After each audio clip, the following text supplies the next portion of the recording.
A water source that supplies a big section of the country with its water is drying up. And as Alexa Liaco found, it could lead to fewer options and higher prices at the grocery store.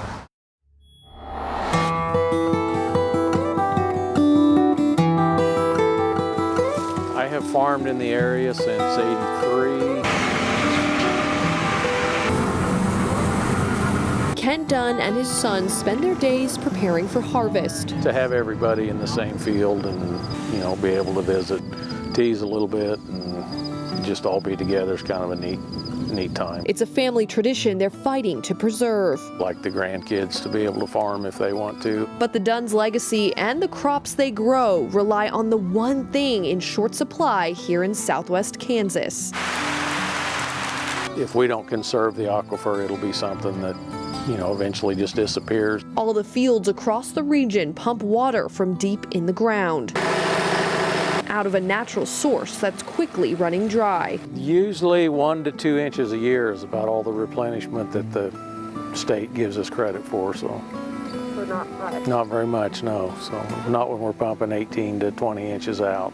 In an effort to save water, the Dunns have stopped growing as much corn, which requires a lot more water, and have started growing more crops like milo. They're much more drought tolerant.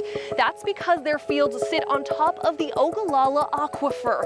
It's 174,000 square miles of fresh water underground that stretches from South Dakota all the way to northwest Texas.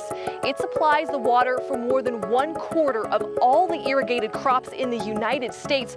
And for 4 out of 5 people living above the aquifer, that's their drinking water. It is a finite resource, and to me, it's not a race to the bottom. That's why Kent and other farmers are changing what they grow, getting sprinklers that save the most water, and only pumping from the aquifer if they have to. We pay attention to the rain. If we get 1.5 inches, 2 inches of rain, we're more than happy to shut them off. On a larger scale, the county is looking to find a long-term solution to replenish the aquifer for generations to come.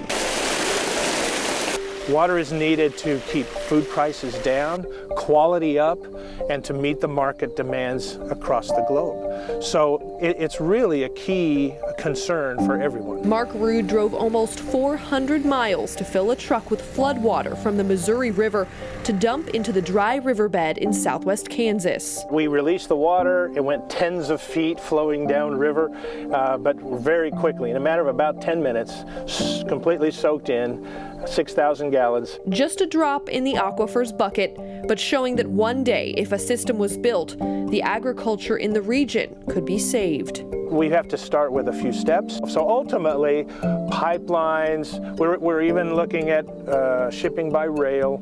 Because something must be done now to save the farms, the crops, and the livelihoods of tomorrow. If we don't pay attention today and don't take care of it, it will be gone, and it'll be like an extinct animal. You can't bring it back. For The Race, I'm Alexa Liaco.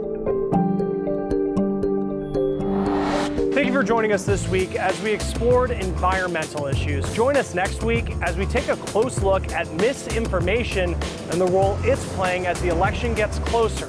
Until then, in Flint, Michigan, I'm Chris Stewart, and this is The Race.